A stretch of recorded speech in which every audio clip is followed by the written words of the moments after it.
Friends, welcome to our channel. आज की इस वीडियो में हम बात करेंगे about the Reserve Bank of India. Topic number 1। हम रिजर्व बैंक ऑफ इंडिया से रिलेटेड बहुत सारे टॉपिक्स लेके आएंगे और वीडियो को आप लास्ट तक जरूर देखें ताकि आपको एक डिटेल्ड इन्फॉर्मेशन मिल सके। और हमारे चैनल पे नए हैं तो लाइक और सब्सक्राइब जरूर करें। तो चलिए स्टार्ट करते हैं। Okay students, so let's start our today's topic, which is about the Reserve Bank of India Act 1934। तो रिजर्व बैंक के बारे में जानने से पहले हमें यह जानना चाहिए कि ये किस एक्ट के तहत बनाया गया है। तो इस एक्ट का नाम है reserve Bank of India act 1934। सबसे पहले आइए हम बात करेंगे प्रियम्बल की। देखिए, प्रियम्बल किस कोई भी चीज हो, जैसे कॉन्स्टिट्यूशन है उसका भी प्रियम्बल है। तो प्रियम्बल का मैं बेसिक मीनिंग बताऊं यहाँ पे, तो होता है कि किसी भी चीज का जो बेसिक ऑब्जेक्टिव या जो पर्पस स्पेसिफाइड होता है वो उस प्रियम्बल में लिखी होती है। जैसे कि हमने पढ़ा कंपनीज एक्ट में हम पढ़ेंगे या फिर कंपनी लॉ में हम पढ़ेंगे कि कंपनी का जो बेसिक ऑब्जेक्टिव है या बेसिक पर्पस है वो मेमोरेंडम ऑफ एसोसिएशन में स्पेसिफाइड होती है। उसी तरह से इस एक्ट के यानी कि रिजर्व बैंक ऑफ इंडिया के प्रियम्बल की चलिए हम बात करते हैं। So preamble to RBI act 1934। It specifies the objectives of Reserve Bank of India to regulate the issue of the bank notes and keeping of the reserves with a view to, यहाँ पे दो objectives हैं, securing the monetary stability in India, that is to regulate inflation, and second one is to operate the currency and credit system of the country to its advantage। यहाँ पे simply बोला गया है कि preamble of RBI Act का दो objective है। First one, to securing monetary stability in India, that is to regulate inflation. Monetary stability यानी कि जो हमारा प्राइस कि कोई भी ऑब्जेक्ट का वो स्टेबल रह सके और इन्फ्लेशन जो है वो कंट्रोल में रह सके, महंगाई ना हो। And second one is to operate the currency and credit system of the country to its best advantage. Country की जो करेंसी डिस्ट्रीब्यूशन सिस्टम है, यानी लोगों के हाथ में कितना पैसा है, इसकी अब हम बात आगे करेंगे। और यहाँ पे सिंपली बोला जा रहा है कि currency and credit system of country जो हमारे अंदर में है वो उसका बेस्ट एडवांटेज मिल सके, ठीक है। And now second one is about, now will talk about the introduction to RBI. Some of the important points relating to the Reserve Bank of India are as follows. चलिए सबसे पहले हम इसे read out करेंगे ताकि हमें एक basic idea मिल सके और फिर हम इसे लाइन बाय लाइन और स्टेप बाय स्टेप एक्सप्लेन करेंगे। It was Its setup was first recommended by the Hilton Young Commission in 1926। Hilton young commission का यहाँ पे दूसरा नाम भी है, लेकिन मैंने नहीं लिखा है क्योंकि लाइन बहुत लंबी हो जाती। इसका दूसरा नाम आप चाहे तो नोट कर सकते हैं। वो नाम था royal commission on the currency and finance, और यहाँ पे ईयर है 1926, यानी कि हमारा इंडिया उस समय इंडिपेंडेंस नहीं हुआ था। ओके, सो इस लाइन का मीनिंग यहाँ पे ये है कि जो आरबीआई की जो एस्टैब्लिशमेंट है वो सबसे पहले प्रस्तावित की गई थी हिल्टन यंग कमीशन के द्वारा। And now second point is the RBI act 1934 established the RBI and it started its operation in 1935। देखिए, एक्ट जो है वो आरबीआई का 1934 में आया और जो आरबीआई ऑपरेशन में आया या और एक्चुअल वर्किंग में आया वो 1935 में आया। Okay, and now we will talk about the third point, which is it was started as a private shareholder bank with a paid up share capital of ₹5 crores। RBI establishment के साथ ही public function में काम नहीं कर रहा था, ये private share holder bank के तौर पे स्थापित किया गया था और इसका जो पेड अप शेयर कैपिटल था वो था 5 करोड़ रुपए। And now it was nationalized in 1949 and aimed at achieving the coordination between the policies of government and of central bank। यानी कि इसका राष्ट्रीयकरण यानी कि नेशनलाइजेशन, विच मीन्स जो पब्लिक इंटरेस्ट के हिसाब से आरबीआई ने अपना जो काम शुरू करना किया वो 1949 के बाद से शुरू किया और इसने फोकस किया गवर्नमेंट की और जो सेंट्रल बैंक की पॉलिसी है उन दोनों को कोऑर्डिनेट करने में। मैं आपको यहाँ पे एक बात बताना चाहूंगा, जो इंडिपेंडेंस से पहले आरबीआई ही बहुत सारे कंट्री के करेंसी को इशू करने का काम करता था। जैसे कि आपने सुना होगा कि पाकिस्तान की करेंसी भी कभी आरबीआई इशू करती थी, भूटान, म्यांमार, बांग्लादेश की करेंसी भी कभी आरबीआई इशू करती थी। लेकिन जैसे जैसे ये कंट्री अलग होते चले गए तो आरबीआई ने इन कंट्री के करेंसी को छापना बंद कर दिया।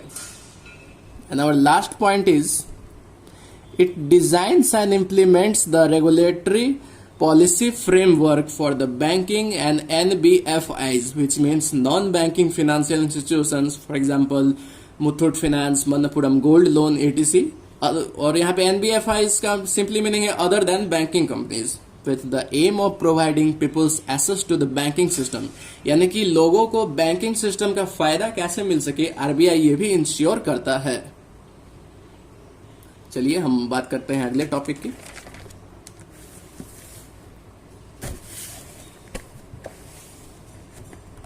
Okay, and now the establishment and incorporation of Reserve bank. तो हम यहाँ पे बेसिकली दो सेक्शन की बात करेंगे, section number 3 and section number 3 clause number 2। The RBI act, first one is about the section 3।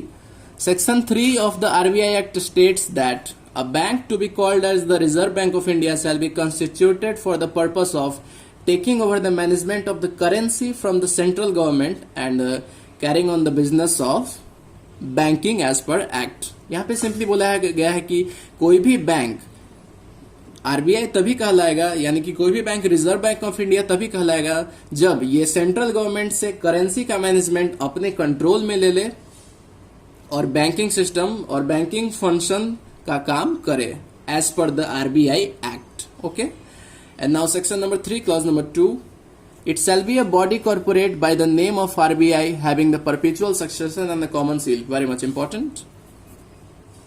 यहां पे बोला गया है कि जो आरबीआई होगा, जो सेंट्रल बैंक होगा, आरबीआई नहीं, सेंट्रल बैंक जो होगा वो एक बॉडी कॉर्पोरेट होगा, यानी कि एक इनकॉर्पोरेटेड कंपनी होगी।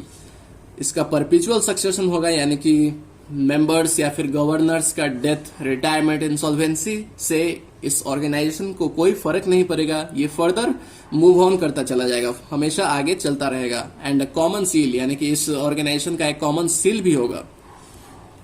Okay, and now will talk about the organisational structure of Reserve Bank of India. This is very much important topic.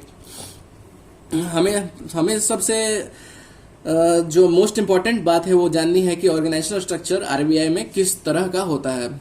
Governor RBI का हेड नहीं होता, ठीक है, इसके ऊपर भी बहुत सारे लोग होते हैं। चलिए हम इसे सबसे पहले रीड आउट करते हैं। So at the top there is the central board of directors, और we can see short form, we can write it as the CBODs। And second one is the governor. Governor जो होते हैं वो second step पे आते हैं या second level पे आते हैं, और the governor is the RBI's chief executives, and third one is about the deputy governors, fourth one is the executive directors, and the fifth one is about the principal chief general managers, sixth one is about chief general manager, seventh one is general manager, eighth one is deputy general managers, ninth one is assistant general manager, and 10th one is managers। And सबसे last में जो, sorry second last में तो होंगे वो है assistant general managers, and सबसे last में जो है वो सपोर्ट स्टाफ्स। सो हमने यहाँ पे देखा कि जो टॉप मोस्ट एग्जीक्यूटिव्स होते हैं रिजर्व बैंक ऑफ इंडिया में वो सेंट्रल बोर्ड ऑफ डायरेक्टर्स होते हैं, जो सेंट्रल बैंक के द्वारा अपॉइंट किए जाते हैं, और जो सेकेंड वन है वो है गवर्नर, उसके बाद फिर डिप्टी गवर्नर, और उसके बाद वैसे बहुत सारे सपोर्ट स्टाफ तक हमारा मैनेजमेंट काम करेगा। Okay, so we'll talk about the next topic। तो चलिए हम बात करते हैं एक्सप्लेनेशन की। तो सबसे पहले हम बात करेंगे सेंट्रल बोर्ड ऑफ डायरेक्टर्स की। यहाँ पे एक इंपॉर्टेंट नोट है, हम उसे रीड करेंगे। The governor and the deputy governor shall hold office for not more than 5 years and they are eligible for reappointment. यानी जो गवर्नर्स होंगे और डिप्टी गवर्नर्स होंगे वो 5 साल से ज्यादा अपने ऑफिस को होल्ड नहीं करेंगे और उनका रीअपॉइंटमेंट हो सकता है अगर गवर्नमेंट चाहेगी तो। और अभी जो हमारे आरबीआई के गवर्नर हैं वो है डॉक्टर शक्तिकांत दास, और आरबीआई की जो हेड ऑफिस है वो है मुंबई में लोकेटेड, नवी मुंबई में, इट मींस न्यू मुंबई। तो चलिए सेंट्रल बोर्ड ऑफ डायरेक्टर्स की बात करते हैं। यहाँ पे बहुत सारे पॉइंट्स बोले गए हैं। This is the top organisational structure of Reserve Bank of India. जैसा कि हमने पहले पढ़ा ऑर्गेनाइजेशनल हायरार्की में, this is the top most organisational structure in the RBI. And our second point is the member to the central board are appointed by the central government and have an oversight on the functions of RBI. ये central government के द्वारा appoint किए जाते हैं और जो RBI का जो फंक्शन है उन पे ये नजर रखने का काम करते हैं. And our third point is the central board delegates specific function to the local boards and various committees. Central board अपने बहुत सारे फंक्शंस और ड्यूटीज हैं जो डेलीगेट करेंगे बहुत सारे लोकल बोर्ड्स को. लोकल बोर्ड्स की हम आगे बात करेंगे. Okay, now what about the number of directors in the central board? The central government appoints 14 directors to the central board. Here CG means the central government. The central government appoints 14 directors to the central board. Okay, and what are the composition of the directors in the central board? One director from the 4 local boards, and other 10 represents the various sectors of economy such as the finance, manufacturing, etc. And all these are appointed for a period of 4 years. The central government appoint the central board of directors for 4 years. Okay. Now, no act or proceeding of the board can be questioned on the ground that there is existence of vacancy or any defect in the constitution of board. This is very most important point. You may write it. No act or a proceeding of the board can be questioned on the ground that there is any existence of vacancy or any defect in the constitution of board. यानी कि board के खिलाफ या board के against, board के constitution के against हम ये क्वेश्चन रेज नहीं कर सकते कि बोर्ड में कोई वैकेंसी है या फिर उसके अंदर कोई डिफेक्ट है. Okay, and note retiring director shall be eligible for renomination. ये रीनॉमिनेट हो सकते हैं सेंट्रल बोर्ड के लिए, और या फिर सिंपल हम कहें तो रीअपॉइंट हो सकते हैं. And now we will talk about the local boards. In local boards, there are 5 members. Okay, so what about where are the local boards located? RBI has 4 local boards. First one is Delhi, second one is Mumbai, third one is Kolkata and Chennai. और ये हमारी 4 metro cities हैं.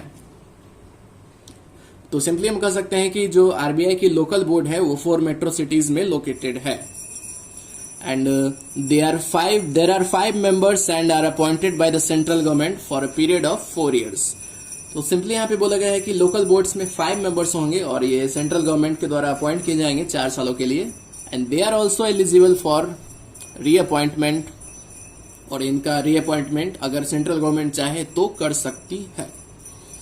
And now our third point is the local board members shall elect 1 person to the board from them. Elect 1 chairperson. हम इसे फिर से करेंगे. The local board members shall elect 1 chairperson to the board from themselves. यानी कि local board में जितने सारे मेंबर होंगे, यानी कि 5 मेंबर होंगे, उन सब में से एक चेयरपर्सन होगा जिसे लोकल बोर्ड के मेंबर्स ही सेलेक्ट करेंगे. And now the local board represents the territorial and economic interests of their respective areas. ठीक है, यहाँ पे बोला जा रहा है कि जो लोकल बोर्ड के मेंबर्स होंगे वो अपने एरिया के रेस्पेक्टिव इंटरेस्ट को रिप्रेजेंट करेंगे, और कोई भी प्रॉब्लम, फिनेंशियल प्रॉब्लम अगर आती है इन लोकल एरियाज में तो वो फर्दर आरबीआई के गवर्नर या फिर सेंट्रल बोर्ड ऑफ डायरेक्टर्स को कोऑर्डिनेट करेंगे, कम्युनिकेट करेंगे इस प्रॉब्लम के बारे में. ओके, और यहाँ पे एक एडिशनल पॉइंट बोला जा रहा है, they also perform other functions that the central board में डेलीगेट टू देम. यानी कि तो सेंट्रल बोर्ड के द्वारा बहुत सारे काम दिए जा सकते हैं लोकल बोर्ड ऑफ मेंबर्स को या फिर लोकल बोर्ड्स को. ओके, तो चलिए हम नेक्स्ट टॉपिक की बात करेंगे अब.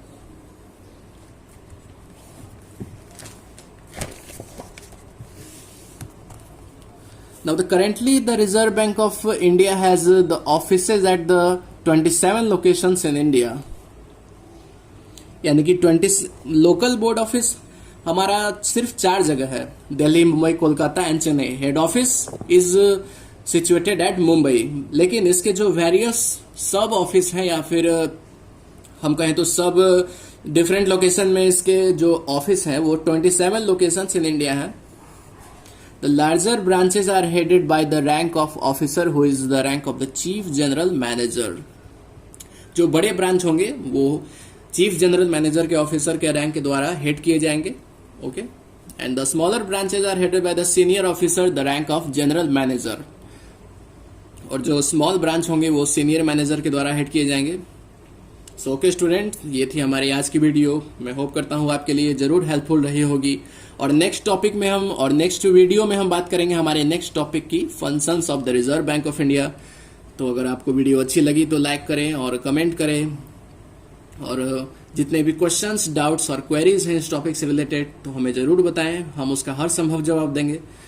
तो मिलते हैं नेक्स्ट वीडियो में, तब तक के लिए take care, goodbye and जय हिंद.